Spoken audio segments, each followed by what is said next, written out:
नमस्कार दोस्तों, मैं कुलदीप राणा। आज की इस घटना की शुरुआत होती है हरियाणा राज्य के पानीपत शहर से और पानीपत शहर के पास ही एक गांव पड़ता है जिसका नाम डिकाडला गांव होता है।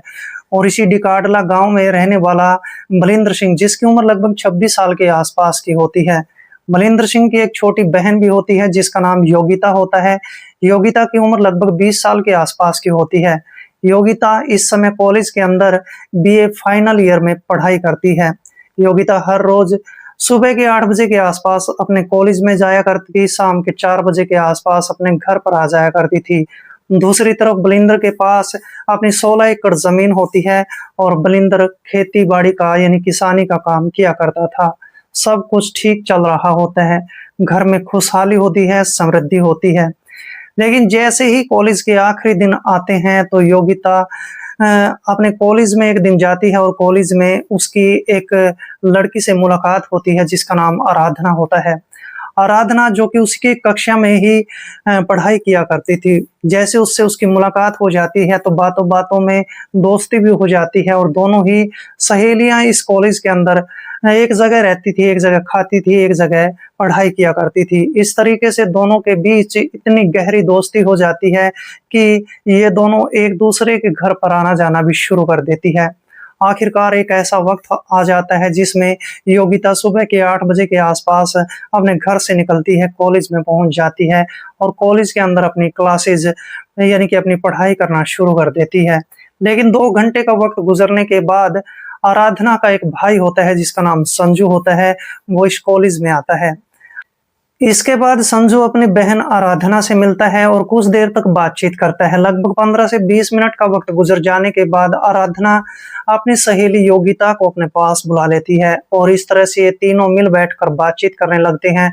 फिर देखते ही देखते आराधना अपनी सहेली योगिता का परिचय अपने भाई संजू से करवा देती है और इसके बाद संजू इस लड़की को काफी पसंद करने लगता है। और इस तरीके से संजू जब इस लड़की योगिता से इसका मोबाइल फोन नंबर मांगता है तो हंसते मुस्कुराते हुए योगिता इसको अपना मोबाइल फोन नंबर दे देती है और यहाँ से योगिता के उल्टे दिन जो है शुरू हो जाते हैं। आखिरकार संजू इसके बाद इस कॉलेज से निकलकर बाहर अपने घर पर चला आता है। लगभग 3-4 दिन का वक्त गुजर जाता है। एक दिन संजू इस योगिता के पास फोन कॉल करता है और इससे लगभग आधे घंटे तक बड़ी मीठी मीठी और चुपड़ी चुपड़ी बातें करता है और इस तरीके से इन दोनों का यहाँ से सिलसिला शुरू हो जाता है। लेकिन लड़की योगिता इसके लड़के की बैकग्राउंड के बारे में कुछ भी नहीं जानती थी। आखिरकार एक ऐसा वक्त आ जाता है जिसमें संजू इस लड़की के पास शाम के 7 बजे के आसपास फोन कॉल करता है और इसको कहता है कि मैं तुमसे मिलना चाहता हूँ। तब योगिता कहने लगती है कि मेरे घर पर मेरे भाई बलिंदर है और मेरे पिता चांदराम भी बैठे हैं, मैं तुमसे मिलने के लिए इस समय नहीं आ सकती हूँ। लेकिन संजू जब इस लड़की पर ज्यादा दबाव डालता है तो ये लड़की योगिता मान जाती है और इसके बाद योगिता अपने भाई बलिंदर और अपने पिता चांदराम को झूठ बोलती है। कहती है कि मेरी सहेली आराधना का जन्मदिन है, मुझे उससे मिलने जाना है, मैं 3 घंटे तक घर पर वापस लौट कर आ जाऊंगी। और इसके बाद बलिंदर और जो चांदराम होते हैं वो अपनी बेटी को जाने देते हैं और इस तरह से आज ये लड़की झूठ बोलकर अपने घर से निकल चुकी थी। लेकिन लड़की नहीं जानती थी कि भविष्य में इसके साथ क्या होने वाला है। इसके बाद योगिता संजू से मिलती है और संजू के साथ एक होटल में चली जाती है। होटल में जाने के बाद संजू और योगिता दोनों बैठकर अच्छा खाना भी खाते हैं और जैसे ही खाना खत्म हो जाता है तो इसके बाद संजू इस लड़की के साथ लगातार बातचीत करता रहता है और मौका देखते ही संजू इस लड़की को कहने लगता है कि योगिता, हमारे पास अच्छा खासा समय है, क्यों ना इस होटल के अंदर एक कमरा ले लिया जाए और कमरे में थोड़ा वक्त गुजारा जाए। लेकिन लड़की वहां पर मना कर देती है, वह कहने लगती है कि ये अच्छी बात नहीं है। और इसके बाद वो लड़का संजू इस लड़की को कहने लगता है कि अगर कोई ऐसी वैसी बात हो गई तो मैं तुमसे शादी करने के लिए तैयार हूँ। और इस तरह से योगिता की यहाँ पर बुद्धि मारी जाती है, मति मारी जाती है। योगिता कहने लगती है कि चलो ठीक है। और इसके बाद संजू इस होटल के मालिक पवन कुमार से मिलता है और उससे बातचीत करके कमरा बुक कर लिया जाता है। कमरे के पैसे जो है पवन कुमार को एडवांस में ज्यादा दे दिए जाते हैं जिससे पवन का मुंह भी बंद रह जाता है। और इसके बाद ये लड़का संजू इस लड़की योगिता को लेकर इस होटल के कमरे में चला जाता है और कमरे में जाने के बाद इन दोनों के बीच गलत रिश्ते कायम हो जाते हैं। गलत रिश्ते कायम करने के बाद ये लड़का संजू खुद से ही अपनी मोटरसाइकिल पर इस लड़की को लेकर इसके घर तक पहुंच जाता है और जैसे ही दोनों घर पर पहुंचते हैं तो रात के तकरीबन 10:30 बजे के आसपास का वक्त होता है। भाई बलिंदर सिंह उस समय तक जाग रहा होता है। जैसे ही उसको मोटरसाइकिल की आवाज सुनाई देती है तो बलिंदर सिंह अपने घर से बाहर निकल कर देखता है कि योगिता एक लड़के के साथ मोटरसाइकिल पर बैठी हुई थी और वो नीचे उतर रही होती है। भाई बलिंदर सिंह अब उस लड़की से पूछने लगता है कि ये लड़का कौन था। तभी कहने लगती है कि ये आराधना का भाई था और मुझे छोड़ने यहाँ पर आया था। बलिंदर सिंह अपनी बहन योगिता की बातों पर विश्वास कर लेता है और बात आई गई हो जाती है, लेकिन योगिता यहाँ गलत रास्ते पर चल चुकी होती है। इसके बाद तो लड़के संजू की हद इतनी बढ़ जाती है कि हर तीसरे चौथे दिन इस लड़की को उसी होटल के कमरे में बुलाता था और ये लड़की भी योगिता जो होती है उस कमरे में चली जाया करती थी। और फिर इस तरह से योगिता उस लड़के संजू से हर तीसरे चौथे दिन मिलती थी और फिर इनके बीच गलत रिश्ते भी बन जाया करते थे। और इस तरीके से लगभग 2 महीने का वक्त गुजर जाता है। इतना वक्त गुजरने के बाद भी योगिता के भाई बलिंदर सिंह और उसके पिता चांदराम को इस बारे में जरा सी भी भनक नहीं होती है। आखिरकार एक ऐसा दिन आ जाता है जिसमें सुबह के 7 बजे के आसपास का वक्त होता है और योगिता अपने घर के कामकाज कर रही होती है।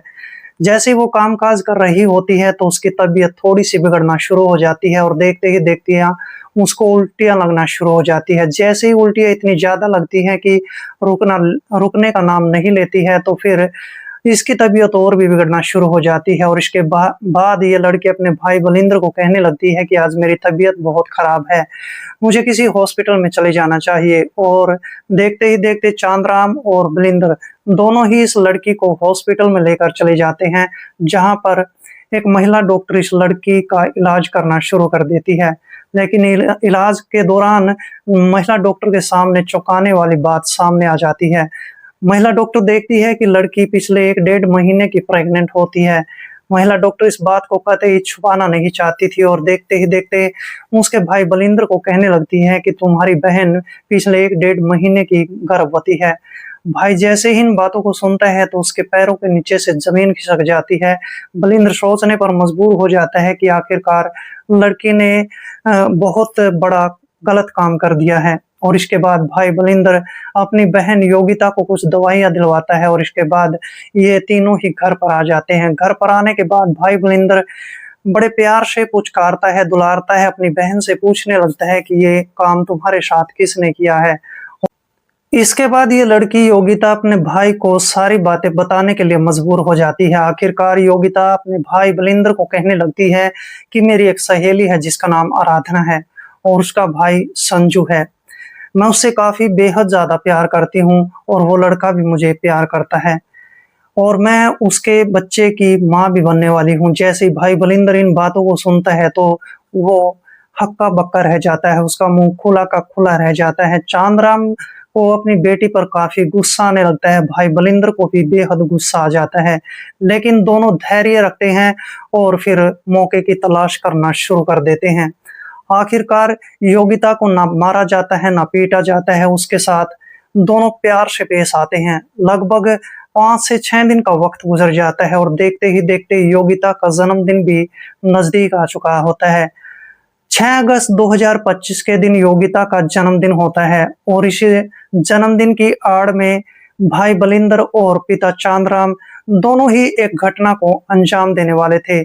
ना तो योगिता इस बारे में जानती थी और ना ही वो लड़का संजू इस बारे में जानता था। आखिरकार जैसे उसका जन्मदिन आता है तो उसका भाई बलिंदर अपनी बहन योगिता को कहने लगता है कि योगिता तुम अपनी सहेली आराधना को मेरे घर पे बुला लो, साथ में उस लड़के संजू को भी घर पे बुला लो, आज तुम्हारा जन्मदिन है, बड़े अच्छे तरीके से हम तुम्हारा जन्मदिन मनाना चाहते हैं। योगिता भी खुश हो जाती है और योगिता फिर इसके बाद अपने भाई बलिंदर के मोबाइल फोन से उस लड़की आराधना के मोबाइल नंबर पर फोन कॉल करती है और कहती है कि आज मेरा जन्मदिन है और तुम दोनों को मेरे जन्मदिन पर आना पड़ेगा। और इस तरीके से ये लड़की योगिता उन दोनों को अपने घर पर बुला लेती है। जैसे ही शाम के 8 बजे का वक्त होता है, तो वो लड़का जिसका नाम संजू होता है, अपनी बहन आराधना को मोटरसाइकिल पर लेकर इसके घर पहुंच जाता है।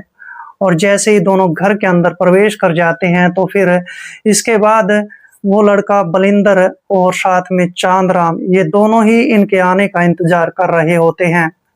जैसे ही आराधना और संजू दोनों भाई बहन इस घर के अंदर प्रवेश करते हैं, तो फिर इसके बाद बलिंदर इस लड़के संजू को पूछने लगता है कि तुम मेरी बहन से कब शादी करने वाले हो। संजू वहां पर हक्का बक्का रह जाता है। संजू पूछने लगता है कि तुम्हारी बहन को तो मैं जानता तक नहीं हूँ। संजू जैसे ही इन बातों को बलिंदर के सामने कहता है, तो बलिंदर इस लड़के को थप्पड़ मारते हुए बोलता है कि जो मेरी बहन है वो तुम्हारे बच्चे की माँ बनने वाली है और तुम्हें उसके साथ जरूर शादी करनी पड़ेगी। संजू वहां पर मुकर जाता है, कहने लगता है कि पता नहीं ये लड़की कहाँ कहाँ पर मुंह मारती फिरती है और मेरे ऊपर ये काफी बड़ा इल्जाम लगा रही है। अब ये बात बलिंदर से बर्दाश्त नहीं होती है। चांदराम भी वहीं पर खड़ा होता है।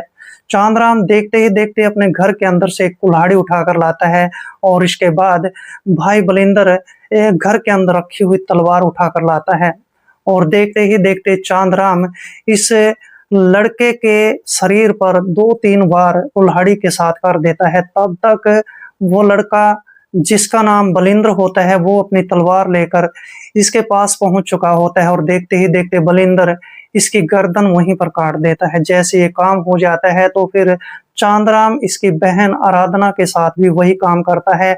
मौके पर ही आराधना का भी वही काम निपटा दिया जाता है। जैसे ही दोनों भाई बहन की वहां पर हत्या कर दी जाती है, तो इसके बाद बलिंद्र यहीं पर नहीं रुकता है।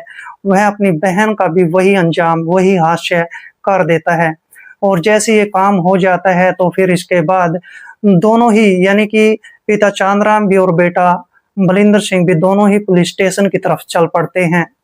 इन दोनों के हाथों में हथियार भी होते हैं। लोग देखकर हथियारों को देखकर डर जाते हैं, सहम जाते हैं, सोचने पर मजबूर हो जाते हैं कि इन दोनों ने किस कांड को अंजाम दे दिया है। और इसके बाद थोड़ा वक्त गुजरने के बाद चांदराम और बलिंदर दोनों पुलिस स्टेशन में जाकर अपने आप को सरेंडर कर देते हैं। पुलिस के सामने बताया जाता है कि हमने 3 कत्ल किए हैं और तीनों की लाश हमारे घर में पड़ी है।